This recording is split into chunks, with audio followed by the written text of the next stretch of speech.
Hello आंनि Facebook इउजार्स लोगो नोंथांमोननि दिमागाव बारे बारे फैबाय थानाय मोनसे कनफिउजनखौ गोजानाव होखारहरनो थाखाय नैबे भिडिअखौ लाबोलायबाय। नंगौ लोगोफोर, नोंथांमोना बे कनफिउजन जाबाय थायो जे आङो जिखुनु भिडिअस बा रिल्स नायोब्ला बेयाव साबस्क्राइब ओंखारो, फल'नि जायगायाव साबस्क्राइब ओंखारो बा फ्रेन्ड्स ओंखारो, बा नोंथांनि नामनि साइडआव फ्रेन्ड्स बा साबस्क्राइबनि जायगायाव फल'वार्सबो ओंखारा बा फ्रेन्ड्सबो ओंखारा।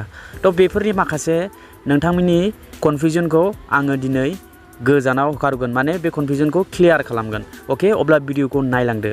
जोबोद इम्परटेन्ट भिडिअ बियो, गोबाङानो कमेन्ट खालामनानै सोंहरबाय थायो आरो आं साफ्रोमनोबो बेफोरबायदि रिप्लाइखौ हरनो हाया, बेनिखायनो आङो नैबे भिडिअखौ लाबोनाय जाबाय। जोबोद इम्परटेन्ट नोंथांमोननि थाखाय।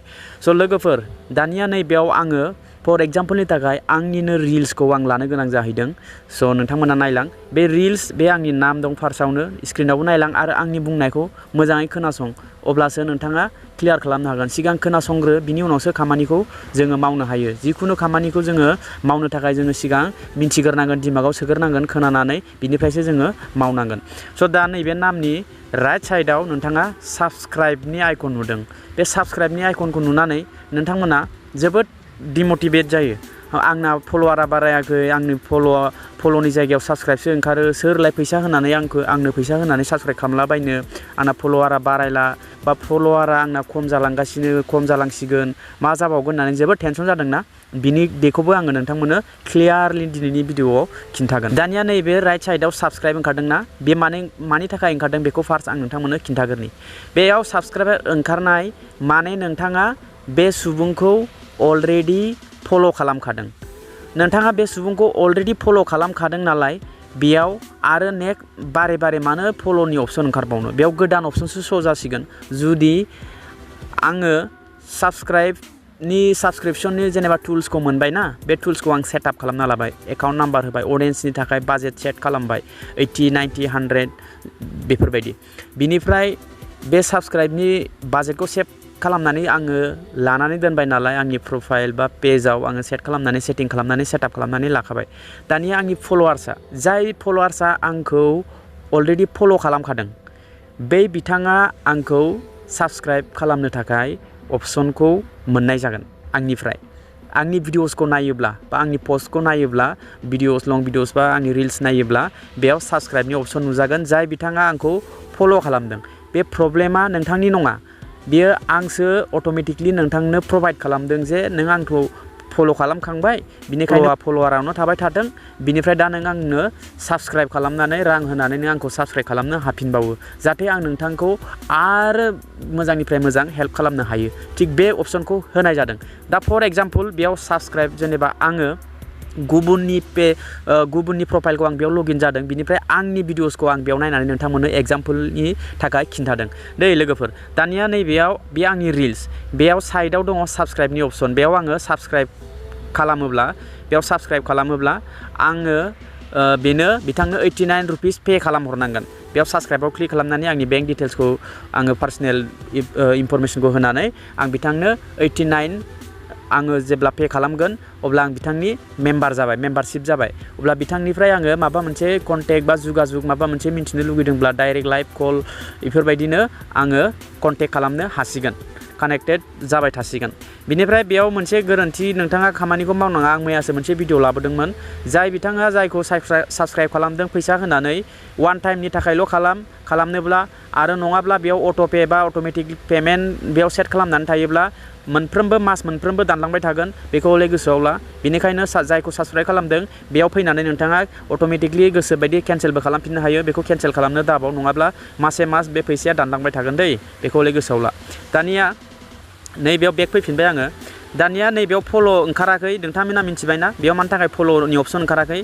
मानो होनोब्ला नोंथाङा जायखौ फल' खालामदों, बे बिथाङा जुदि साबस्क्रिपसन सेटआप खालामनानै लाबायब्ला बेयाव फल'नि अपसन ओंखारला, बेयाव साबस्क्राइबनि अपसनसो ओंखारसिगोन। दा हमनानै ला आंनि प्रफाइलाव आं थांनोसै, नायनानै ला आंनि प्रफाइलाव आं फैबाय, बेयाव दङ फल'यिं, अलरेडि फल'यिं दंखायो, आं अलरेडि फल' खालामखादों बेखौ। ओमफ्राय नैबेयाव दं साबस्क्राइब।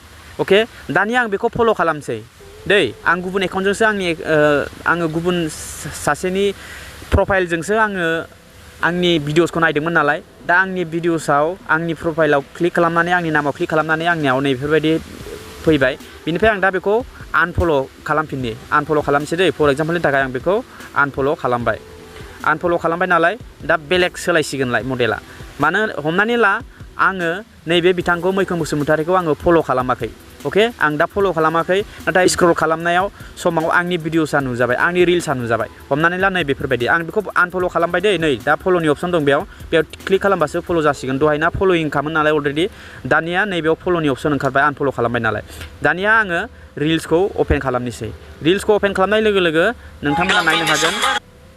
नोंथांमोना नायनो हागोन दा मैखोम बसुमतारि राइट साइडआव फल'नि अपसन दङ अके मानो होनोब्ला बे फल'नि अपसना जाय बिथांखौ फल' खालामाखै बिनि स्क्रिनाव फल'नि अपसन नुजागोन आरो जाय बिथांखौ अलरेडि फल' खालामनानै दोनखादों अब्ला साबस्क्राइबा नुजागोन बे मोनसे मेन पइन्ट बेखौ नोंथाङा गोसोआव ला एबारनिफ्राय नोंथाङा बे डाउटआ क्लियार जाबाय जानांगौ जायखौ नोंथाङा फल' खालामदों बिथांनि भिडिअखौ नोंथाङा नायोब्ला बा नोंथांनि भिडिअखौ नायोब्ला गुबुना जाय नोंथांखौ फल' खालामदों बेनाव साबस्क्राइबार ओंखारगोन बारे बारे फल'इंनि अपसन ओंखारला नोंथांनि भिडिअआव दै बेखौ गोसोआव ला बिनिफ्राय आङो दा आनफल' खालामबाय नालाय बियो फल'नि अपसन माने फल' खालामनाय जादों आरो बेयाव दा फल'नि अपसन ओंखारबाय दा आंनि रिल्सखौ मोजां नुयोब्ला आं बेखौ फल' खालामनोसै जेरै हमनानै ला आङो बेयाव फल' खालामफिननोसै बेखौ फल' खालामबाय दा फल'इं जाबाय नोंथाङा दा नायनो हागोन आंनि प्रफाइलाव आं खनसे आरो थांबावनोसै नैबेयाव नायनो हागोन नै दा बेयाव आं खनसे रिफ्रेस खालामनि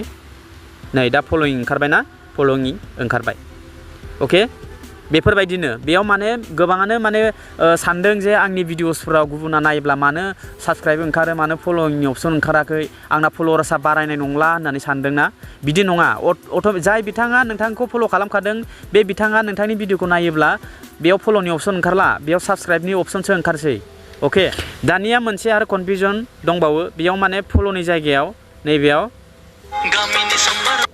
नैबेयाव साबस्क्राइब दंना बेयाव बेखौथ' मिथिबाय साबस्क्राइबा मानि थाखाय बेयाव श' जाखो दानिया नैबे साबस्क्राइबनि जायगायाव मा ओंखारो जोंहा फ्रेन्ड्स ओंखारो नङा होमबा बे फ्रेन्ड्सआ मानि थाखाय ओंखारो बेखौबो आं नोंथांमोननो खिन्थानि दा बेयाव फ्रेन्ड्स ओंखारो नालाय साबस्क्राइबनि जायगायाव फल'बो ओंखारा आरो साबस्क्राइबबो ओंखारा नाथाय बेयाव फ्रेन्ड्ससो ओंखारो नाथाय नोंथाङा प्रफेसनेल मडखौ अलरेडि अन खालामनानै दोनदों अब्लाबो फ्रेन्ड्ससो ओंखारो स' लोगोफोर बे फ्रेन्ड्स ओंखारनायनि जाहोना बेनो नोंथाङा सेटिंआव माखासे खामानिखौ मावनानै लायाखै माखासे सेटिंस खालामनानै लायाखै बिनि थाखाय सेपारेट भिडिअ जाहैयो स' लोगोफोर नोंथांनि भिडिअसखौ गुबुना नायदोंब्ला बा नोंथाङा गुबुननि भिडिअसखौ नायदोंब्ला बेयाव फ्रेन्ड्स ओंखारदोंब्ला बियो नोंथाङा जायनि भिडिअखौ नायदों बिनि प्रब्लेम नङा नोंथांनिसो प्रब्लेम नोंथांनि भिडिअखौबो गुबुना फ्रेन्ड्ससो नुगोन बेयाव साबस्क्राइबनि जायगायाव बा फल'वार्सनि जायगायाव स' लोगोफोर नोंथाङा बिनि थाखाय माखासे सेटिंसफोराव नोंथाङा खामानिखौ मावनांगोन बिनि थाखाय आङो सिगांबो भिडिअ लाबोखादों नोंथाङा प्रफेसनेल मडखौ अन खालामनायनि उनाव मा सेटिं खालामना लानांगौ जेरावनोखि जोङो फल'वार नुजानाय बा नोंथाङा पाब्लिक गासिखौबो माखौबा पस्टखौ पाब्लिक खालामनांगौ बिनि थाखाय आरो नांगौबा फ्रेस मोनसे भिडिअ आं लाबोबावगोन अके फ्रेन्ड्स नुजानायनि जाहोना बिनि थाखाय जायो दा मेन स्पेसियेलि दा नोंथांमोना मिथिबाय जे साबस्क्राइब मानि थाखाय नुजायो बे भिडिअनि थ्रुयै नोंथांनि डाउटआ क्लियार जादोंब्ला भिडिअखौ लाइक खालाम फेसबुक पेजखौ नायदोंब्ला पेजखौबो फल' खालाम आरो आंनि चेनेलाव फार्स्ट टाइम फैदोंब्ला इउटुब चेनेलखौबो साबस्क्राइब खालामनानै बेलनि अल नटिफिकेसनखौबो खालामनानै होदो आरो बे भिडिअखौ हायोब्ला शेयार खालामनानै हो अब्ला भिडिअ बेखिनियावनो लोगो मोनगोन next video tata bye bye and take care